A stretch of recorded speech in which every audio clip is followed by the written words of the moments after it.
Assalamualaikum warahmatullahi wabarakatuh. Dengan nama Allah yang Maha Pemurah lagi Maha Penyayang. Sekapur sirih, lentera makna. Dia bersembunyi dari akal dan mata dengan cara menampakkan cahaya zatnya di alam panah ini. Penglihatan manusia tidak akan mampu melihat wujud Tuhan. Tuhan adalah zat mutlak, tiada bernama dan tiada bersifat. Oleh karena itu, Tuhan tidak bisa dipahami dan dihayalkan, didefinisikan, hanya memungkinkan untuk kita kaji melalui berbagai ciptaannya. Akal dan pikiran bukan satu-satunya cara untuk mengenal dan beriman kepadanya. Akal dan pikiran memiliki keterbatasan. Imam Ali rahimahullah berkata,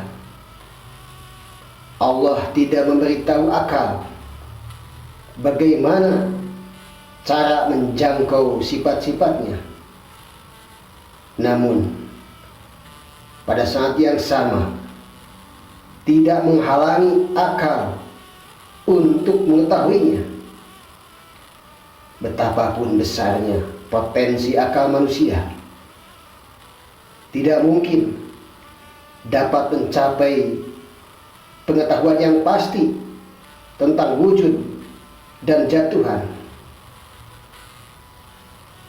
Jika kita memaksakan diri untuk berpikir tentang itu, maka manusia justru akan mengalami persoalan besar dalam hidupnya.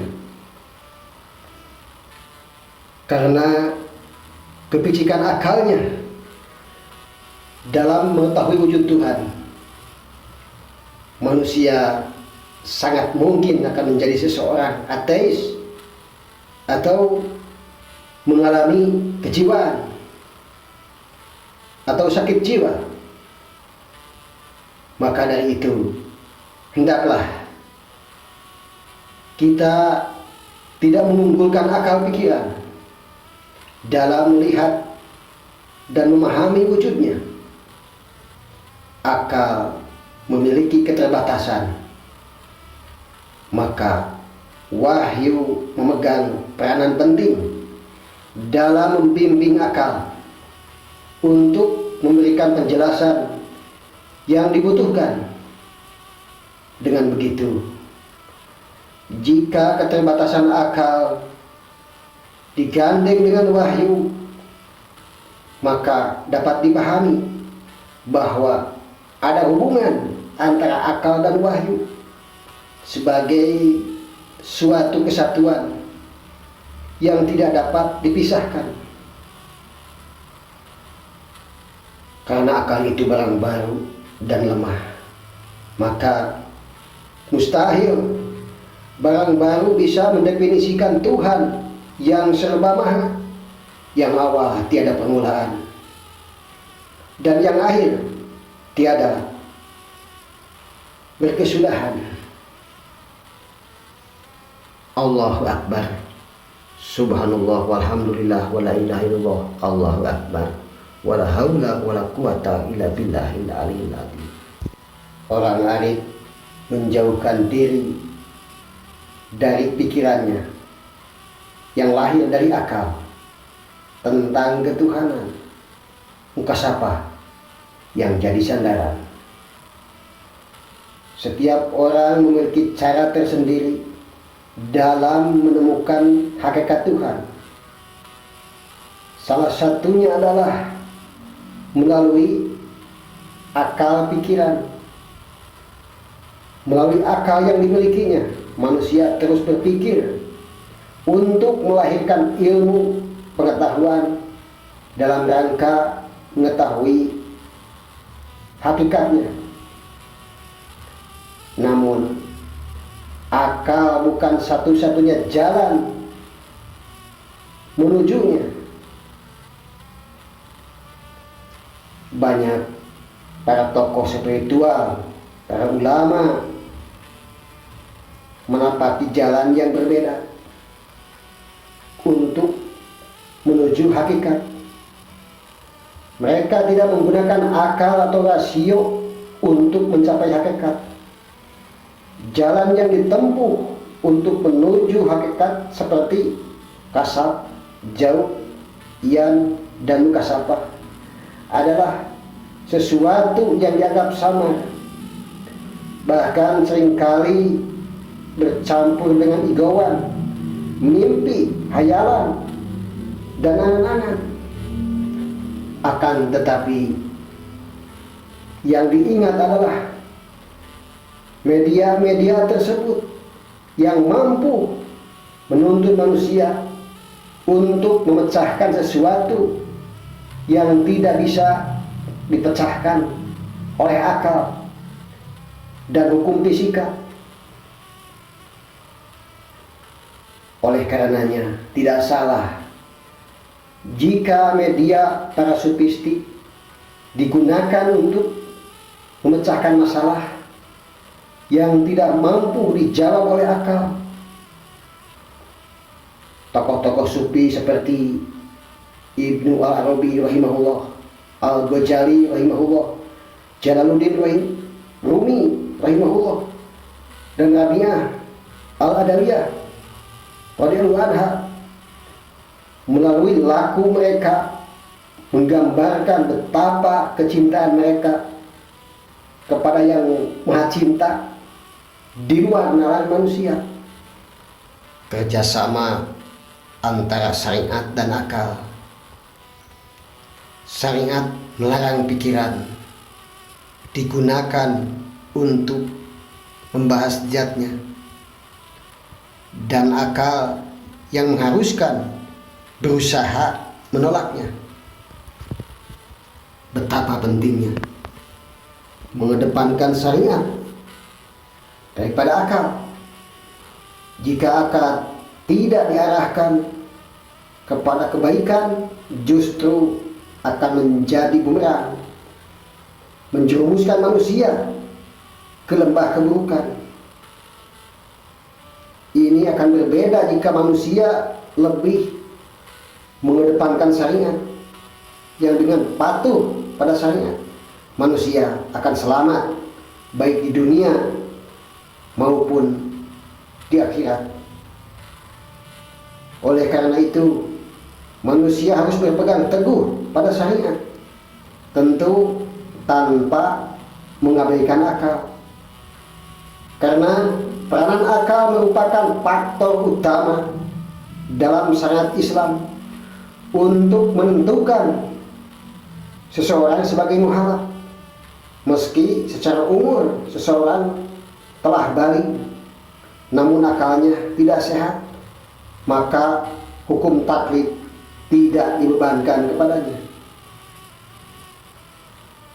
Banyak sekali ayat dari Al-Quran yang memberi semangat untuk menggunakan akalnya sebaik mungkin. Begitu mulianya dan pentingnya akal bagi manusia. Itulah Islam, memberikan perlindungan terhadapnya agar tidak rusak dan berfungsi sebagaimana mestinya. Hal itu seperti larangan minum khamar untuk menjaga akal. Islam sangat memperhatikan perlindungan untuk setiap individu, yakni melalui perlindungannya untuk semua urusan individu yang bersifat materi dan moral. Islam menjaga kehidupan setiap individu, menjaga semua yang menjadi sandaran hidupnya, dengan menjadikan akal sebagai salah satu dari 5 perkara yang harus dilindungi, yaitu agama, akal, harta, jiwa, dan kehormatan.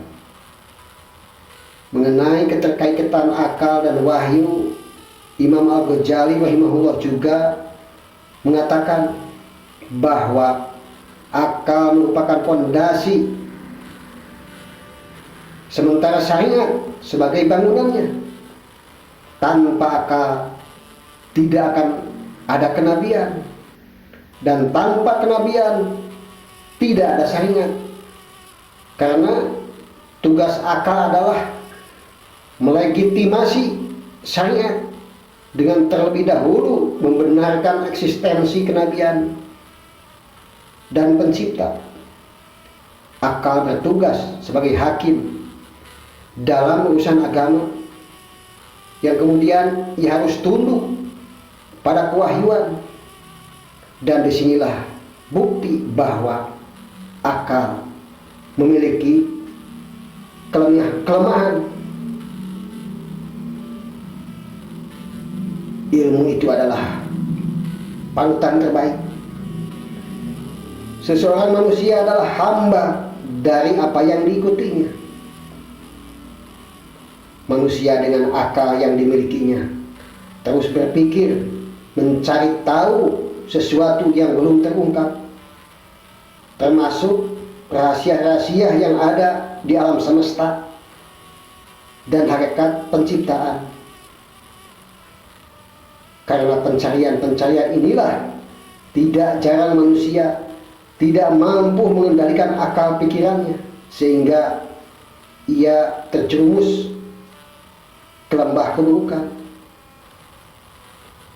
Manusia harus mengarahkan akalnya pada kebaikan agar ia tidak menghamba kepada hawa nafsunya. Salah satu cara menyelamatkan akal adalah dengan ilmu. Dengan ilmu manusia berakal akan mampu membedakan mana yang baik dan mana yang tidak. Hal tersebut menegaskan bahwa akal dan ilmu merupakan sesuatu kesatuan yang tidak dapat dipisahkan. Dengan akal yang dimilikinya, manusia mampu melahirkan ilmu pengetahuan. Namun akal yang dimilikinya itu akan menjadi bumerang dan menjerumuskan ke jurang kehancuran jika tidak ada ilmu. Bahkan akal harus dibina dengan ilmu. Hal ini menegaskan betapa pentingnya ilmu bagi manusia agar akalnya tetap sehat dan tidak diselimuti hawa nafsu kegelapan.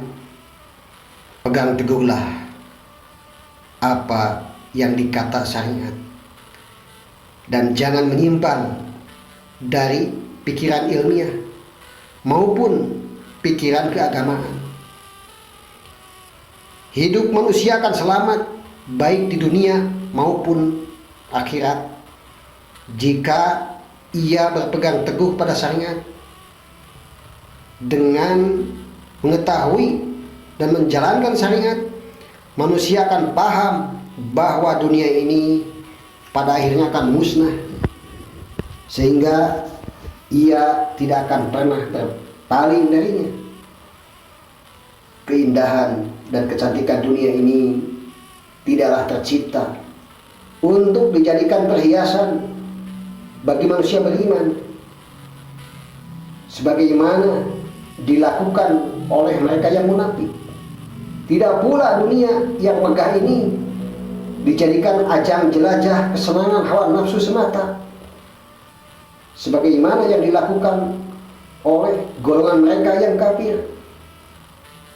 Lebih jauh lagi, dengan mengetahui dan melangkah di atas syariat, manusia bisa mengenal Tuhannya, sehingga mereka tahu persis apa dan seperti apa yang mereka cari sebagai hakikat, tujuan akhir perjalanan hidup mereka di dunia yang fana ini.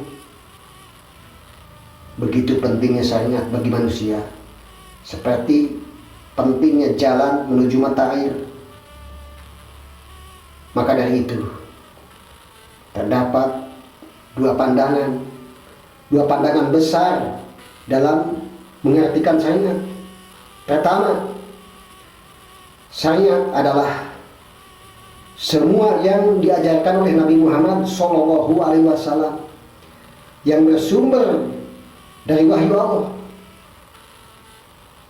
Kedua adalah syariat merupakan peraturan lahir batin bagi umat Islam yang bersumber pada wahyu Allah Subhanahu wa Ta'ala, dan kesimpulan-kesimpulan yang dapat ditarik dari wahyu Allah dan lain sebagainya.